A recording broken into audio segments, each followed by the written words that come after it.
Saudara, kita tundukkan kepala kita berdoa. Bapa, kami bersyukur Tuhan untuk pagi hari ini kami bersama-sama kami boleh datang menghadap hadirat Tuhan. Tuhan, kami sebentar akan duduk diam, membaca merenungkan kebenaran firman-Mu.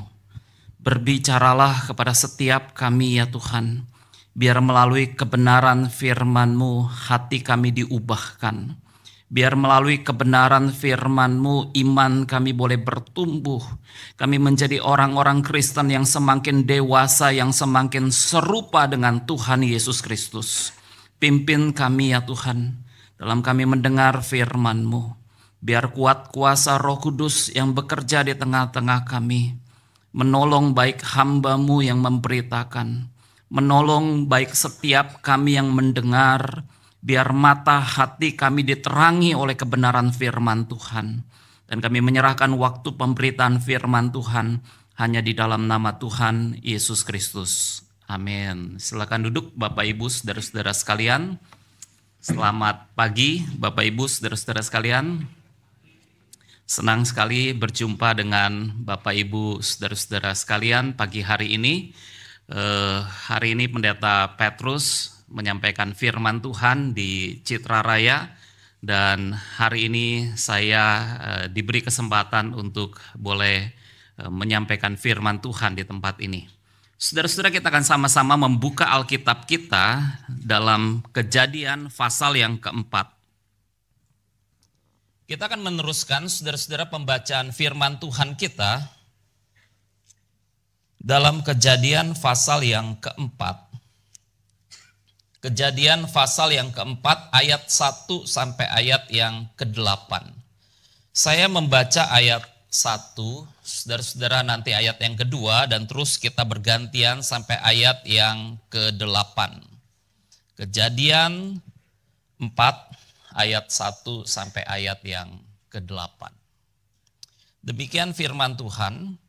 Manusia itu bersetubuh dengan Hawa istrinya. Perempuan itu mengandung lalu melahirkan Kain. Dan ia berkata, aku telah mendapat seorang laki-laki dengan pertolongan Tuhan.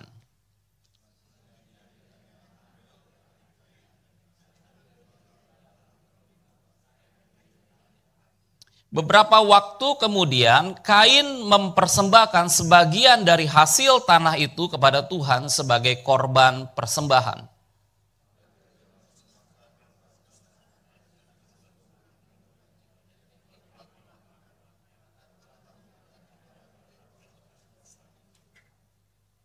Tetapi Kain dan korban persembahannya tidak diindahkannya. Lalu hati Kain menjadi sangat panas dan wajahnya muram.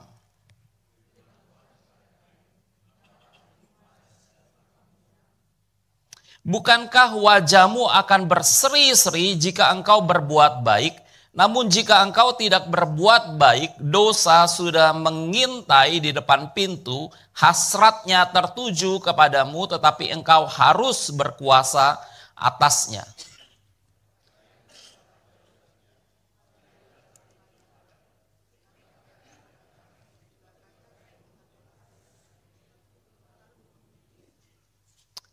Saudara-saudara, satu kali ada seorang petani yang memelihara seekor sapi. Dan sapi itu sedang dalam keadaan hamil. Petani ini kemudian dia berkata kepada istrinya, "Mam, nanti kalau sapi kita melahirkan, maka anak sapi ini kita akan persembahkan untuk Tuhan. Kita akan berikan untuk pekerjaan Tuhan." Wah, saudara-saudara, ini seorang yang punya maksud yang begitu mulia. Seorang yang ingin memberi untuk satu pekerjaan Tuhan. Saudara-saudara, singkat cerita bahwa petani itu akhirnya melihat sapinya melahirkan. Dan sapi itu bukan melahirkan satu, tetapi dia melahirkan 2 ekor anak sapi. Dan saudara-saudara, kemudian istrinya berkata, "Papi, sudahlah, persembahkan salah satu sapi anak sapi itu untuk pekerjaan Tuhan. Tetapi saudara-saudara, sang suami berkata kepada istrinya, nanti dulu mam, kita coba pikir-pikir dulu kira-kira sapi yang mana yang akan kita berikan untuk Tuhan. Nantilah setelah anak sapi ini dewasa, kita akan berikan untuk Tuhan. Sekali lagi saudara-saudara, mereka punya maksud yang begitu mulia. Saudara-saudara, setelah anak sapi ini lumayan besar, kemudian terjadilah pada waktu itu satu wabah penyakit yang melanda sapi-sapi yang ada di kampung halamannya. Dan anak sapi daripada petani ini terkena wabah penyakit. Dan kemudian anak sapi ini kemudian mati, saudara-saudara. Dan sang petani itu kemudian dia berkata kepada istrinya, mam, hari ini saya tahu sapi mana yang akan saya persembahkan untuk Tuhan. Sapi Tuhan mati. Saudara-saudara bisa menangkap bahwa yang dipersembahkan ternyata sapi yang mati. Saudara-saudara, pada waktu saya membaca cerita ini, maka seringkali saudara-saudara kita tidak mengerti apa itu persembahan. Seringkali saudara-saudara kita tidak mengerti bagaimana seharusnya kita memberikan persembahan kepada Tuhan. Persembahan seperti apa yang seharusnya kita berikan untuk Tuhan. Saudara-saudara, ketika kita membaca Alkitab, bagian firman Tuhan yang tadi kita baca, ketika Kain mempersembahkan satu persembahan kepada Tuhan, dan Habel juga mempersembahkan satu persembahan kepada Tuhan. Saudara-saudara, apa itu persembahan yang mereka persembahkan kepada Tuhan? Dan menarik sekali, saudara, waktu kita melihat ke dalam bahasa Ibrani, kata persembahan adalah mikhah. Dan saudara-saudara, dari akar kata persembahan dalam bahasa Ibrani, kita mendapati bahwa persembahan itu adalah satu gift, satu pemberian, satu hadiah yang kita berikan tanpa mengharapkan satu imbalan. Jadi saudara-saudara, ini adalah satu hadiah, satu pemberian yang kita berikan dengan tulus, tanpa mengharapkan satu imbalan, tanpa mengharapkan satu balasan. Dan yang kedua, saudara-saudara, pada waktu kita melihat tentang kata persembahan itu adalah a tribute. Saudara-saudara, menunjukkan bahwa persembahan itu adalah satu penghormatan yang kita berikan sebagai satu bentuk di mana kita tunduk kepada pribadi yang kita berikan kepada persembahan itu. Satu ketundukan, satu penghormatan yang kita berikan. Dan persembahan juga berbicara tentang offering. Satu pemberian yang kita berikan, kita persembahkan untuk Tuhan. Saudara-saudara, dari akar kata bahasa Ibrani kita mengerti bahwa persembahan adalah satu pemberian, satu penghormatan, satu korban yang kita berikan untuk Tuhan. Dan kita melihat dalam bacaan Alkitab yang kita baca, saudara-saudara, dalam Kejadian pasal yang keempat. Saudara-saudara, ini adalah persembahan yang pertama kali yang diberikan manusia kepada Tuhan. Cerita Kain yang memberikan persembahan kepada Tuhan dan Habel yang memberikan persembahan kepada Tuhan, ini adalah kisah yang paling awal di dalam Alkitab, yang Alkitab ceritakan kepada kita tentang manusia yang pertama kali memberikan persembahan mereka kepada Tuhan. Dan yang menarik, saudara-saudara, pada waktu kita melihat bagian firman Tuhan ini, maka pertanyaan kita adalah, mengapa persembahan Kain diterima dan persembahan Habel tidak diterima oleh Tuhan? Saudara-saudara, pada waktu kita coba merenungkan pertanyaan ini, Apakah sebenarnya Tuhan lebih suka kepada daging daripada Tuhan suka kepada sayur-sayuran? Kalau saudara lebih suka kepada wagyu atau saudara lebih suka kepada salad? Saudara-saudara, pada waktu kita melihat persembahan Kain dan persembahan Habel, dikatakan bahwa dalam Alkitab, Kain mempersembahkan hasil tanahnya. Mungkin berupa gandum, mungkin berupa biji-bijian. Dan Habel mempersembahkan anak daripada kambing dombanya yang dipersembahkan untuk Tuhan. Apakah jenis persembahan ini yang menentukan Tuhan lebih suka kepada persembahan Habel karena kambing domba? Dan Tuhan tidak suka kepada persembahan Kain karena Kain mempersembahkan hasil tanah, gandum, biji-bijian. Saudara-saudara, jelas jawabannya adalah tidak. Alkitab katakan bahwa Kain dan korban persembahannya tidak diindahkan.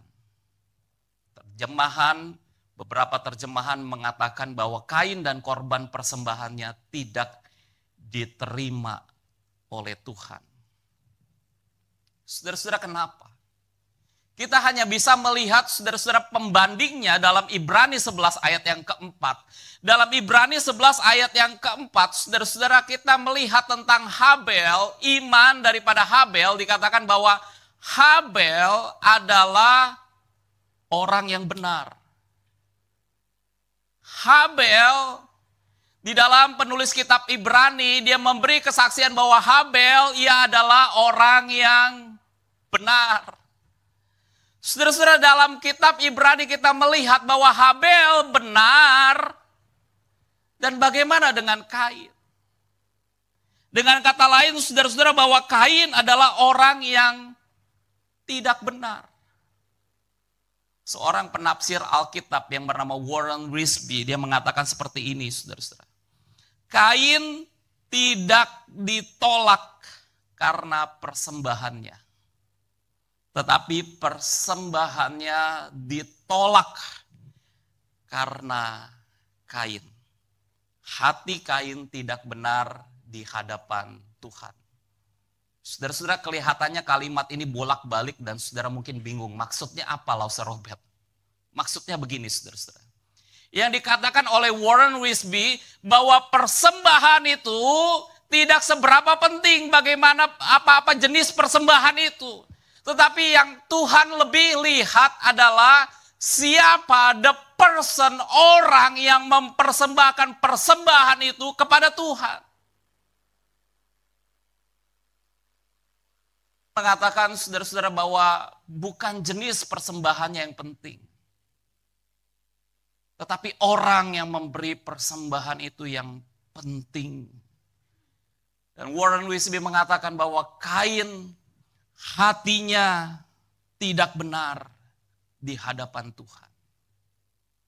Beberapa penafsir yang lain mengatakan mungkin Kain dikuasai oleh ambisi yang tidak benar ketika dia memberi persembahan untuk Tuhan. Kain kemungkinan dikuasai oleh kesombongan ketika dia mempersembahkan persembahannya kepada Tuhan. Kain kemungkinan dia dikuasai oleh kebanggaan dirinya ketika dia mempersembahkan persembahan kepada Tuhan. Kain menggunakan caranya sendiri, bukan cara Tuhan. Ketika dia memberikan persembahan kepada Tuhan. Saudara-saudara, kalau kita melihat ke dalam Alkitab, orang seperti apa yang Alkitab katakan tentang Kain? Dalam 1 Yohanes 3 ayat 12. Bagian firman Tuhan ini mengatakan, saudara-saudara, orang seperti apa Kain itu? Dikatakan bukan seperti Kain yang berasal dari si jahat dan membunuh adiknya. Mengapa ia membunuhnya? Sebab segala perbuatannya jahat dan perbuatan adiknya benar. Saudara-saudara, dikatakan bahwa perbuatan Kain itu jahat. Dan kemudian dikatakan bahwa Kain berasal daripada si jahat. Dan Kain melakukan satu tindakan di mana dia membunuh adiknya. Saudara-saudara, sekali lagi saya hendak mengatakan kepada saudara, orang yang memberi persembahan lebih penting daripada seberapa banyak dia memberi persembahan untuk Tuhan. Orang yang memberi persembahan lebih penting daripada jenis persembahan yang dia persembahkan untuk Tuhan. Alkitab katakan, Habel adalah orang yang benar. Saudara-saudara, hari ini kita belajar bahwa persembahan seharusnya diberikan dengan motivasi yang benar, dengan kehidupan yang benar di hadapan Tuhan. Yesus pernah mengatakan, saudara-saudara, ketika kita hendak memberi persembahan kepada Tuhan, dan kita membawa persembahan kita di atas mezbah, kata Yesus, kalau ada sesuatu dalam hatimu terhadap saudaramu, tinggalkan persembahan itu. Berdamai dahulu dengan saudaramu, baru kamu berikan persembahan itu. Apa yang Alkitab mau katakan kepada kita, saudara-saudara? Pada waktu kita memberikan persembahan, maka saudara-saudara, hal yang perlu kita lakukan adalah cek kehidupan kita, cek motivasi kita. Apakah kita memberi persembahan dengan benar di hadapan Tuhan? Apakah hidup kita adalah hidup yang benar untuk kita memberikan persembahan sebagai korban yang harum kepada Tuhan? Saudara-saudara, kita jawab pertanyaan yang kedua, saudara-saudara.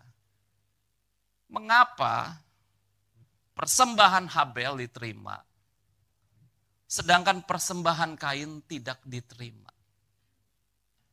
Jawaban yang kedua, saudara-saudara, hari ini kita coba merenungkannya.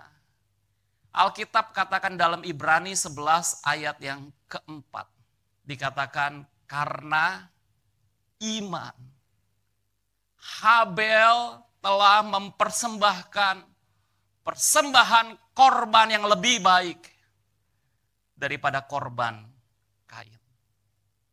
Karena iman.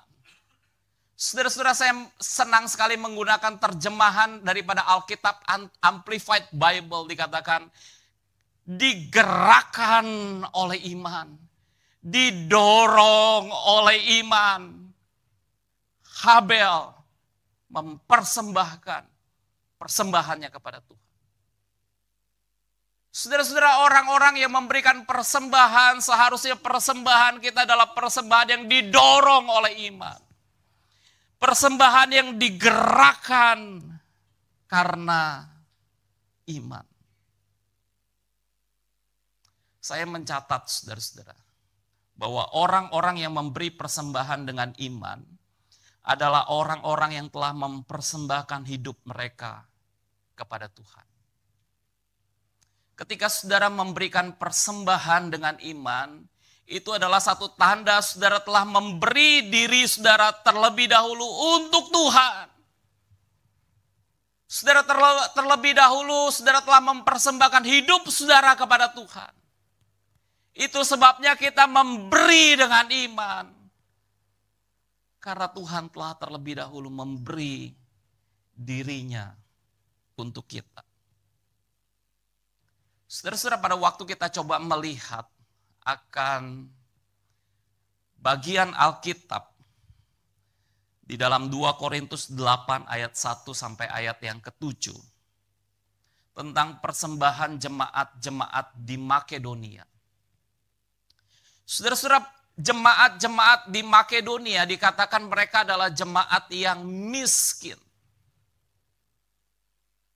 Mereka adalah jemaat yang miskin. Tetapi saudara-saudara, ada satu hal yang sangat menarik pada waktu kita melihat jemaat di Makedonia. Paulus katakan, meskipun mereka sangat miskin, namun mereka kaya dalam memberi. Wow. Bukankah seharusnya orang yang miskin, dia pikir tentang dirinya, bagaimana dia bisa makan besok. Orang yang miskin seharusnya dia pikir tentang dirinya, bagaimana dia bisa makan untuk esok hari. Bagaimana dia bisa mendapatkan uang yang cukup untuk dirinya. Bagaimana dia bisa mendapatkan kebutuhan untuk hidupnya.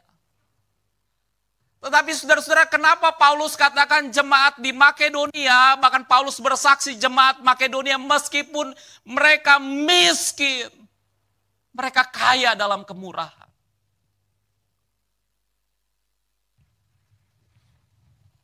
Saudara-saudara, saya merenungkan bahwa jemaat di Makedonia, mereka tidak egois. Mereka bukan hanya memikirkan tentang diri mereka. Saya miskin, saya seharusnya dikasihani. Saya miskin, saya seharusnya diberi, bukan memberi. Tetapi saudara-saudara, inilah ajaibnya kuasa daripada Roh Kudus yang bekerja di dalam kehidupan jemaat di Makedonia. Mereka orang miskin, mereka tidak punya uang untuk bisa memberi. Tapi mereka mau untuk memberi persembahan mereka untuk pekerjaan Tuhan. Mereka merogoh kocek mereka, kantong mereka yang paling dalam, dan mereka berikan itu untuk Tuhan. Dan inilah kuasa Roh Kudus yang mengubah jemaat di Makedonia dari orang yang egois menjadi orang yang penuh dengan kemurahan hati.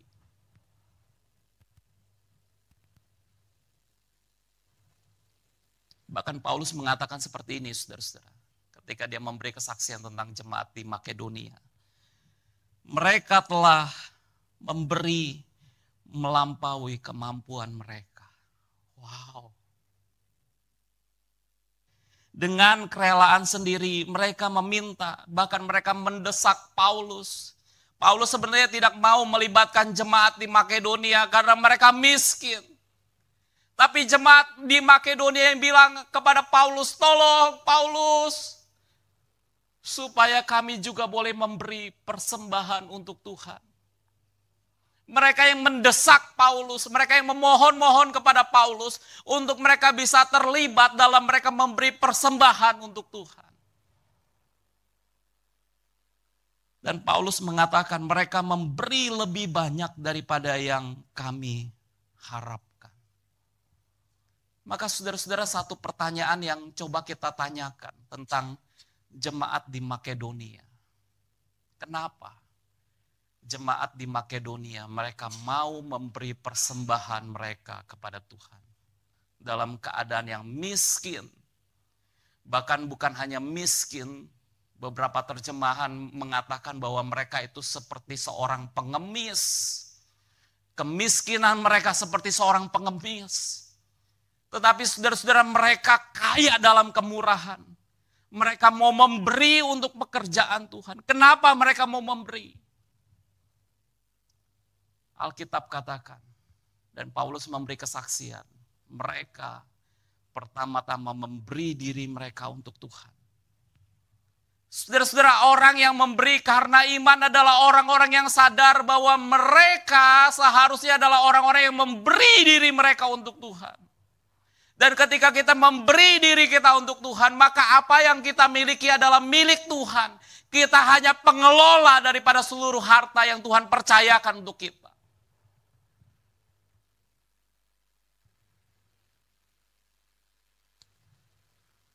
Saudara-saudara, seorang hamba Tuhan yang sangat diberkati Tuhan, yang bernama Rick Warren. Rick Warren, saudara-saudara, menjadi seorang hamba Tuhan yang besar, bahkan menjadi seorang hamba Tuhan yang mega bintang, yang sangat terkenal di seluruh dunia. Dan Rick Warren terkenal, saudara-saudara, karena dia menulis satu buku yang kemudian booming, meledak di seluruh dunia, diterjemahkan ke dalam berbagai bahasa. Judul bukunya adalah The Purpose driven life. Saudara-saudara, karena menulis buku ini, saudara-saudara perhatikan, Rick Warren mendapat penghasilan, royalti daripada tulisan bukunya dalam terbitan pertama sebesar 10 juta US dollar. Coba kita hitung dalam jumlah rupiah. Berapa saudara-saudara? 1 dolar katakanlah 16 rupiah. Berapa saudara-saudara yang diterima oleh Rick Warren? 160 miliar rupiah. Saudara-saudara. Wow. Ketika Rick Warren terima uang 160 miliar rupiah. Saudara-saudara, apa yang dilakukan oleh Rick Warren? Dia kaget. Pendeta biasa nggak pegang duit sebanyak itu. Maka apa yang dilakukan oleh Rick Warren? Dia berdoa bersama dengan istrinya. Dia bertanya kepada Tuhan, Tuhan kau mau apa buat kami? Ketika kami menerima uang 160 miliar rupiah. Tuhan, engkau mau apa dengan uang sebanyak ini? Saudara-saudara, bukankah seharusnya ini menjadi sikap kita ketika kita menerima berkat Tuhan? Bukan seberapa banyak kita terima. Tetapi dengan setiap berkat Tuhan seharusnya kita bertanya, Tuhan, engkau mau apa dengan berkat yang Tuhan berikan buat saya? Saudara-saudara, Rick Warren merenungkan tentang Mazmur 72, tentang orang-orang yang tertindas. Dan akhirnya saudara-saudara, Rick Warren memutuskan. Dia membuka satu lembaga, Rick and Kay Warren, untuk menolong orang-orang yang tertindas. Orang-orang yang miskin, orang-orang yang terabaikan, anak-anak korban daripada HIV AIDS yang ditelantarkan. Melalui lembaga ini saudara-saudara, Rick Warren menjangkau jiwa-jiwa. Dia gunakan uangnya untuk pekerjaan Tuhan. Saudara-saudara, hari ini, adakah saudara-saudara kita memberi untuk pekerjaan Tuhan? Adakah saudara-saudara dengan iman Tuhan menggerakkan kita untuk kita memberi bagi pekerjaan Tuhan? Dan hari ini saudara-saudara kita merenungkan iman dalam persembahan. Bagaimana kita memberi persembahan kepada Tuhan? Apakah sikap kita benar di hadapan Tuhan? Apakah dengan iman kita memberi untuk pekerjaan Tuhan? Kita tundukkan kepala, kita berdoa. Bapa, kami bersyukur buat kebenaran firman-Mu pagi hari ini ya Tuhan. Tuhan menolong kami. Biar Tuhan melihat hati kami, melihat hidup kami ketika kami memberi persembahan untuk Tuhan. Biar Tuhan Kau yang menggerakkan kami dengan iman untuk kami boleh memberi bagi pekerjaan Tuhan. Tuhan tolong kami, berkati kami. Dalam nama Tuhan Yesus Kristus kami berdoa dan bersyukur. Amin.